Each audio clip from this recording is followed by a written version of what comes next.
Bien-aimés dans le Seigneur, Shalom.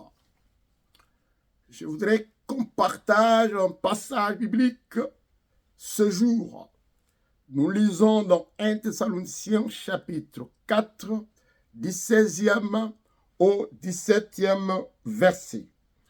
Car le Seigneur lui-même a un signal donné à la voix d'un archange et au son de la trompette de Dieu, descendra du ciel, et les morts en Christ ressusciteront premièrement.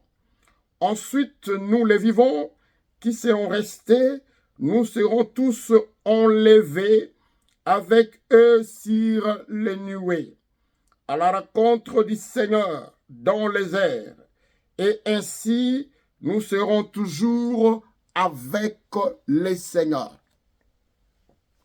Je voudrais qu'on partage quelque chose ce jour. Jésus-Christ reviendra prendre son église le jour de la 5e fête. Il reviendra prendre son église. Bien-aimés, si nous lisons Lévitique chapitre 23, nous allons comprendre que l'Éternel ordonnait aux enfants d'Israël de célébrer les différentes fêtes, qui étaient au nombre de 7, et chaque année, il les célébrait.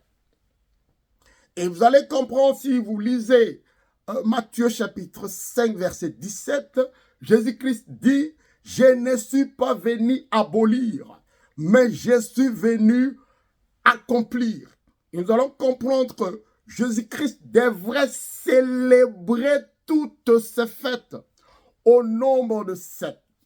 Et vous allez comprendre que pour la première fête, c'est le jour de la crucifixion. Jésus-Christ a été crucifié le jour de la fête de Pâques. Et pendant ce temps où les autres étaient en train de fêter, Jésus était crucifié. Le jour de la fête. Et la deuxième fête, c'était la fête de pain sans levain. Et Jésus l'a célébrée au tombeau. Et la troisième fête, c'est la fête de prémices. Jésus l'a célébrée le jour que nous connaissons tous, c'est le jour de la résurrection. Et la quatrième fête, c'est la fête de Pentecôte. Et la fête de Pentecôte, c'était l'inauguration de l'église. Les disciples ont reçu la puissance du Saint-Esprit et ils ont commencé à témoigner Christ. Et la 5e fête, bien aimée, c'est la fête des trompettes. Et cette fête va coïncider avec l'enlèvement, où Jésus-Christ reviendra et il sera dans les airs où nous allons le rencontrer dans les airs. Et la 6e fête, c'est la fête des expiations. Et quand Jésus-Christ lui-même reviendra sur la terre, il mettra pratiquement ses pieds sur la terre. Et la 7e et la dernière fête, c'est la fête de tabernacle, qui va coïncider avec l'ouverture du millénium. Bien aimé, nous allons comprendre pour ce jour que la 5e fête, c'est la fête qui est devant nous. C'est la fête de trompette. Et avant la fête de trompette, il y a la fête de Pentecôte qui signe l'inauguration, la célébration de l'église. L'église qui a un mystère caché. La Bible dit dans Colossiens chapitre 1, verset 26, l'église reste le mystère caché de tout le temps. Dans l'Ancien Testament, aucun prophète n'a parlé de l'église. Il n'y a aucun verset biblique qui parle de l'église, un mystère caché.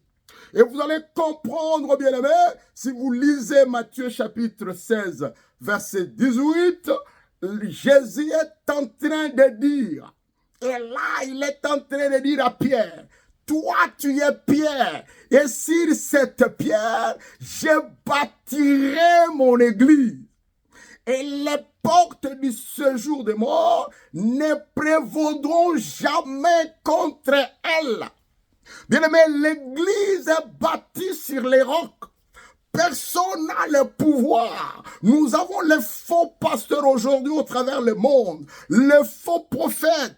Ils parlent comme ils veulent, ils font les choses comme ils veulent, mais personne n'aura la force de détruire l'église. Parce qu'elle s'est bâtie sur les rocs, les gens passeront, mais l'œuvre restera. Parce que c'est Jésus lui-même qui est le fondateur, qui est le créateur de l'église.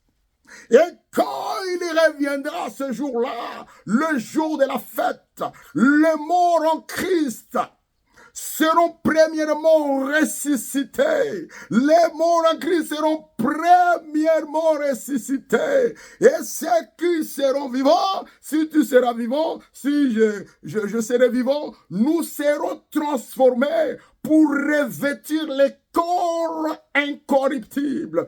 Et ensemble, nous serons enlevés et nous serons dans le nier à la rencontre de l'époux. Parce que l'époux reviendra, il reviendra prendre son épouse. Soyons prêts, bien-aimés. Préparons-nous, parce que les 4 fêtes sont déjà passées. La fête qui est devant nous, c'est la fête de trompette, où il reviendra prendre son église. Il n'y aura que les saints qui partiront, bien-aimés. C'est le moment que tu puisses te réconcilier avec le Seigneur. Le moment de tout abandonner, de trouver le temps pour ton Dieu et le servir. Que Dieu vous bénisse. Amen.